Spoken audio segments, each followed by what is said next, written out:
Assalamualaikum warahmatullahi wabarakatuh. Halo semuanya. Perkenalkan, nama saya Kunila Lia. Saya Rosalinda Manulang. Di sini kami akan mempresentasikan hasil diskusi kami mengenai kegiatan mengalokasikan dana. Pengertian pengalokasian dana. Pengalokasian dana ialah kegiatan penyaluran kembali dana yang dihimpun dari masyarakat kepada masyarakat yang membutuhkan. Pengertian kredit.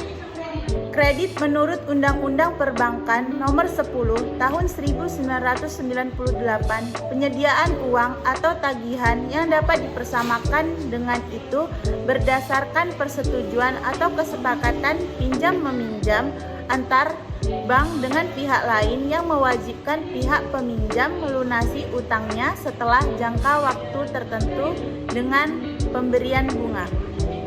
Pengertian pembiayaan. Pembiayaan menurut Undang-Undang Perbankan Nomor 10 Tahun 1998, penyediaan uang atau tagihan yang dapat dipersamakan dengan itu berdasarkan persetujuan atau kesepakatan antar bank dengan pihak lain yang mewajibkan pihak yang dibiayai untuk mengembalikan uang atau tagihan tersebut setelah jangka waktu tertentu dengan imbalan atau bagi hasil. Unsur-unsur kredit ada kesepakatan, kepercayaan, jangka waktu, resiko, dan balas jasa. Tujuan kredit mencari keuntungan, membantu usaha nasabah, dan membantu pemerintah. Sedangkan fungsi kredit ada untuk meningkatkan daya guna uang, untuk meningkatkan peredaran lalu lintas uang, untuk meningkatkan daya guna barang, untuk meningkatkan peredaran barang, sebagai alat stabilitas ekonomi, untuk meningkatkan kegairahan usaha, dan untuk meningkatkan hubungan internasional. Jenis-jenis kredit dilihat dari kegunaan. Yang pertama, kredit investasi. Yang kedua, kredit modal kerja. Dilihat dari segi tujuan kredit. Yang pertama, kredit produktif. Yang kedua, kredit konsumtif. Dilihat dari segi jangka waktu. Yang pertama, kredit jangka pendek, tenor kurang dari 1 tahun. Yang kedua, kredit jangka menengah, tenor 1-3 tahun. Yang ketiga, kredit jangka panjang, tenor 3-5 tahun. Dilihat dari segi jaminan. Yang pertama, kredit dengan jaminan. Kredit yang diberikan dengan suatu jaminan. Jaminan tersebut dapat berbentuk barang berwujud atau tidak berwujud. Yang kedua, kredit tanpa jaminan. Kredit yang diberikan tanpa jaminan barang atau orang tertentu, melainkan hanya dengan melihat prospek usaha dan karakter serta loyalitas atau nama baik si calon debitur. Dilihat dari segi sektor usaha. Yang pertama, kredit pertanian. Yang kedua, kredit peternakan. Yang ketiga, kredit industri. Yang keempat, kredit pertambangan. Yang kelima, kredit pendidikan. Yang keenam, kredit profesi. Yang ketujuh, kredit perumahan.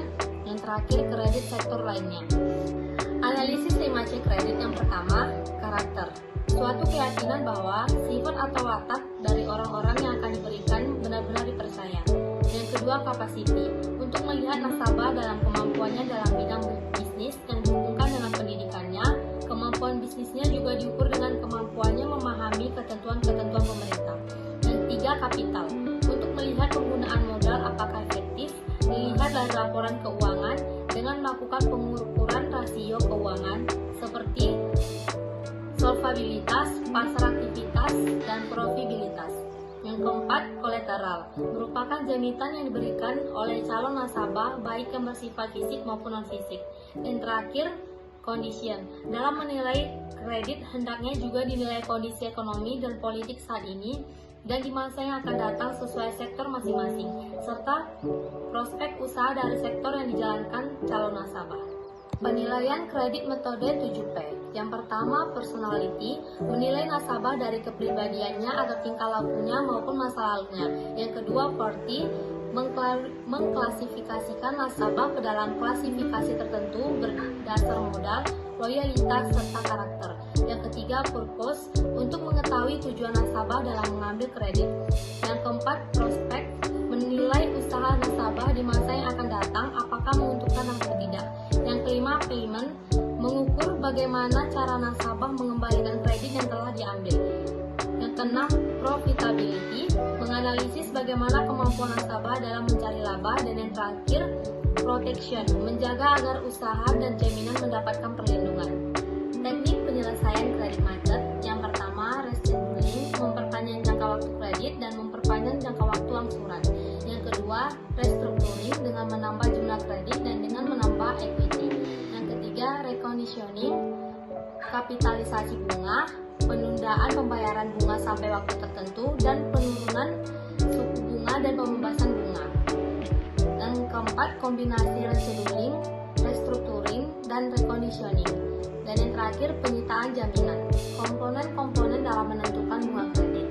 Adapun komponen dalam menentukan suku bunga kredit antara lain yaitu ada yang pertama total biaya dana, yang kedua biaya operasi dalam melakukan setiap kegiatan. Setiap bank membutuhkan berbagai sarana dan prasarana baik berupa manusia maupun alat. Yang ketiga, cadangan resiko kredit macet. Yang keempat, laba yang diinginkan, dan yang terakhir, pajak. Dari pemaparan kami tadi, dapat kami simpulkan bahwa alokasi dana adalah menjual kembali dana yang diperoleh dari penghimpunan dana dalam bentuk simpanan. Penjualan dana ini tidak lain agar perbankan dapat memperoleh keuntungan seoptimal mungkin. Dalam mengalokasikan dananya, pihak perbankan harus dapat memilih dari berbagai alternatif yang ada. Pengalokasian dana dapat diwujudkan dalam bentuk pinjaman atau lebih dikenal dengan kredit. Dalam arti luas, kredit diartikan sebagai kepercayaan. Begitu pula dalam bahasa Latin kredit berarti creder, artinya percaya. Maksud dari percaya bagi si pemberi kredit adalah ia percaya kepada si penerima kredit bahwa yang disalurkannya pasti akan dikembalikan sesuai perjanjian. Sedangkan bagi si penerima kredit merupakan penerimaan kepercayaan sehingga mempunyai kewajiban untuk membayar sesuatu sesuai jangka waktu.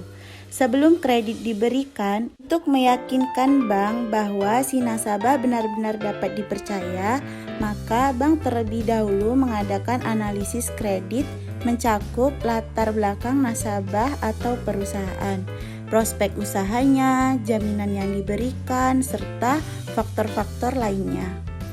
Unsur-unsur kredit yang terkandung dalam pemberian suatu fasilitas kredit ialah yang pertama kepercayaan, yang kedua kesepakatan, yang ketiga jangka waktu, yang keempat resiko, dan yang kelima balas jasa.